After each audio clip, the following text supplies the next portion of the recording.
ક્ષત્રિય રાજપૂત સમાજ મહુવા દ્વારા કોંગ્રેસ પક્ષના અમરેલી લોકસભા બેઠકના ઉમેદવાર જેનીબેન ઠુમ્મરના સમર્થનમાં એક બેઠકનું આયોજન થયું। જેનીબેન સાથે ક્ષત્રિયો જોડાયા અને જેનીબેનને જીતના કોલ પણ આપ્યા।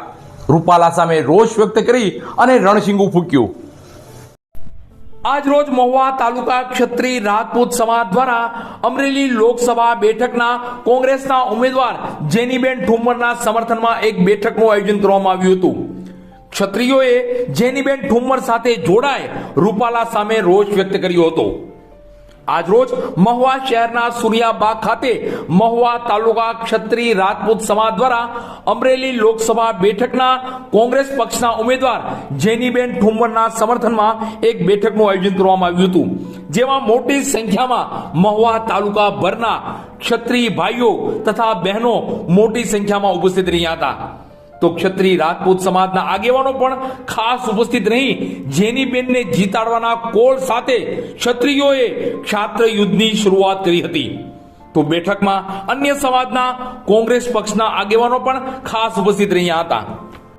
ક્ષત્રિય ધર્મ, ક્ષત્રિય આપણો સમાજ આમ તો આપણો એટલા માટે કહી શકાય કે જે લોકોના હક અને અધિકારો માટે, એના રક્ષણ માટે લડતો હોય, જે સમાજ લોકોની રક્ષા કરવા માટે સદીઓથી પ્રચલિત ભગવાન શ્રી રામ હોય, ભગવાન શ્રી કૃષ્ણ હોય, મહાવીરસિંહ હોય, બુદ્ધ ભગવાન હોય, આ બધાના ક્ષત્રિય ધર્મ સાથેના કનેક્શન નહીં કહી શકાય પણ ક્ષત્રિય ધર્મ પોતે પ્રસ્થાપિત કર્યું, નામના મેળવ્યું, ક્ષત્રિય કુળમાં જન્મ લીધો, એના આપણે એટલે તમે બધા વંશજો અને વારસો છો।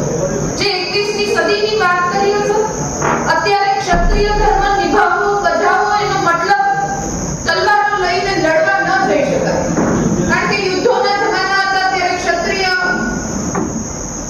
શાસ્ત્ર એટલે કે સત્તા, શાસ્ત્ર એટલે કે સામર્થ્ય, ક્ષત્રિયનો અત્યારના જમાના પ્રમાણે આપણે તલવારો લઈને યુદ્ધ લડવા જવાનું, આપણે કોઈના ઉપર આધિપત્ય જમાવવાનું નથી। 21મી સદીના યુદ્ધોના પ્રમાણ બદલાણા છે।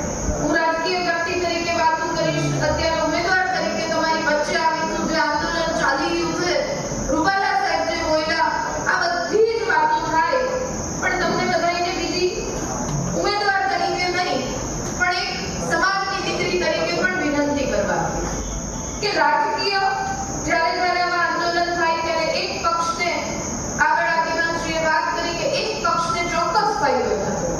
અત્યારે કોંગ્રેસ પક્ષની ઉમેદવાર તરીકે તમારી વચ્ચે આવીશું ત્યારે આનંદ પણ થાય કે આખો સમાજ એક સાથે આવીને અમારી સાથે આવવા માટે, ચાલવા માટે, સમર્થન માટે આગળ આવ્યા છે, ત્યારે આપની આભારી પણ છું। પણ આ વખતની લડાઈ મેં કીધું એમ કે તલવારો લઈને હવે આપણે યુદ્ધો નથી લડવાના, હવેના યુદ્ધોના પ્રમાણ બદલાણા છે, હવેના યુવાનોના જોમ બદલાણા છે, હવેના યુવાનોની શક્તિ બદલાણી છે, અને સૌથી મહત્વની અને મોટી વાત કે હવે ક્ષત્રિય ધર્મની ક્ષત્રાણીઓ જે કહી શકાય, રાજપૂતાણીઓ કહી શકાય, એક મર્યાદામાં આપણે ઓઝલ પાડતા એમાંથી બહાર નીકળીને પોતાના હક અને અધિકાર માટે આગળ આવી છે, ત્યારે સૌથી પહેલી દાદ તો આખા સમાજને દેવી છે। કે હું જ્યારે ઉમેદવાર બનીને આવીને જે મને વર્ષોથી કનડનો પ્રશ્ન હતો કે મર્યાદામાં કેવી રીતના બોલી શકાય, મર્યાદામાં રહીને પણ સામેવાળાની મર્યાદા ચૂકાવી દીધી, એના માટે ક્ષત્રાણીઓ, રાજપૂતાણીઓ ખૂબ હૃદયપૂર્વકના મારા વંદન કરું। મહુવા તાલુકાની વિસ્તારની આ બધી જ સમસ્યાઓથી ખૂબ નજીકથી જાણકાર પણ છું। ક્ષત્રિય ધર્મ એ લોકોનું રક્ષણ કરતો ધર્મ છે। અત્યારે સૌથી મોટી વાત રક્ષણ કરવાની જો કોઈ હોય તો પ્રજાનું રક્ષણ કરવાનું છે। સમાજમાં દરેક આખો સમાજ છે એનું લોહી ગરમ છે। આપણને આપણી અસ્મિતા ઉપર જ્યારે આંચ આવે ત્યારે સામેવાળાનું માથું લેતા વાર ન કરીએ, એ પ્રમાણેની આપણી જે છાપ છે। પણ અત્યારની લડાઈ એ માથું લેવાની, માથું વાટવાની કે માથું મૂકવાની રહી નથી। કહેવાય કે તલવાર નહીં ઉઠાવો, કલમ ઉઠાવો। હવે કલમ નહીં, બટન દબાવો। હું એવું માનું છું કે હવેની લડાઈ કલમથી પણ ચાલે છે, કારણ કે ચોથો સ્તંભ જે મીડિયા કહેવાય છે એને પણ અવાજ દબાવવા માટે ઘણા બધા દબાણો કરવામાં આવે છે। ખૂબ સ્વતંત્રતાથી કામ કરવું હોય, ખૂબ સ્વતંત્રતાથી લોકોનો અવાજ બનવું હોય, પણ નથી કરી શકાતું, એ પ્રકારની પરિસ્થિતિમાં આપણે અત્યારે જતા રહીએ છીએ।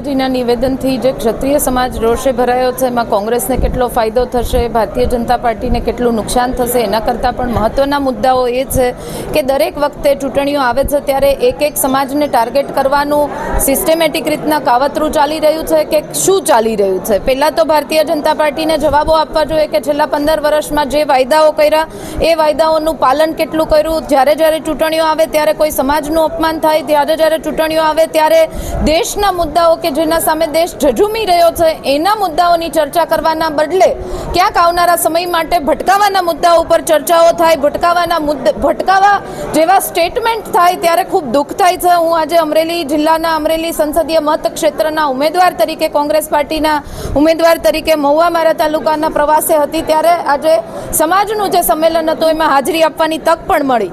આ સમયમાં અહંકારની સામે અવાજ ઉઠાવવો, અહંકારને જે સત્તાના નશામાં મદ લોકો છે એનો અહંકાર ઉતારવો, એનો જે અત્યારે લીડરશિપ ક્ષત્રિય સમાજે લીધી છે, જે બધી જ અહીંયા મહિલાઓ છે એ ખૂબ ગંભીરતાથી પોતાનો વિરોધ દર્શાવવા માટે તત્પર છે, ત્યારે કોને કેટલો ફાયદો મળશે આવનારા 4 જૂને ખબર પડશે. ત્યાં સુધી સરકાર હજુ પણ આવનારા સમયમાં પોતાના સ્ટેટમેન્ટ થકી અહંકાર નો છલકાવે એવી વિનંતી આપના માધ્યમથી કરું છું. ગઈકાલે રાહુલજીનો વિડીયો વાયરલ થયો છે અને પરેશભાઈ ધાનાણીનો પણ એક વિડીયો સામે આવી રહ્યો છે, શું કહેશો? એના વિશે મેં કીધું એમ કે કોઈ પણ સમાજો ઉપર જ્યારે બોલવામાં આવે, જ્યારે એમ અપમાનજનક કોઈ બોલવાના સ્ટેટમેન્ટ હોય ત્યારે હું ગમે પાર્ટીમાંથી લડતી હોય, ઉમેદવાર હોય, છતાં પણ કહું છું કે કોઈ સમાજોનું અપમાન ન થવું જોઈએ.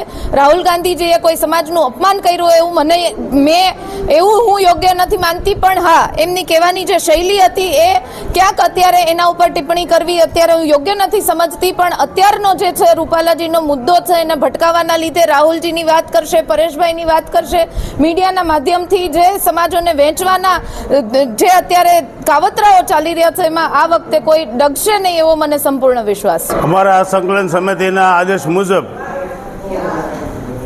અમે ક્ષત્રિય સમાજ રૂપાલાજીના નિવેદનને તરસોડી અને અમે આજે કોંગ્રેસને સમર્થન આપ્યું છે. મહુવા તાલુકા રાજપૂત સમાજના તમામ આગેવાનોએ, વડીલોએ, ભાઈઓએ સાથે મળી અને કોંગ્રેસને સમર્થન આપ્યું છે.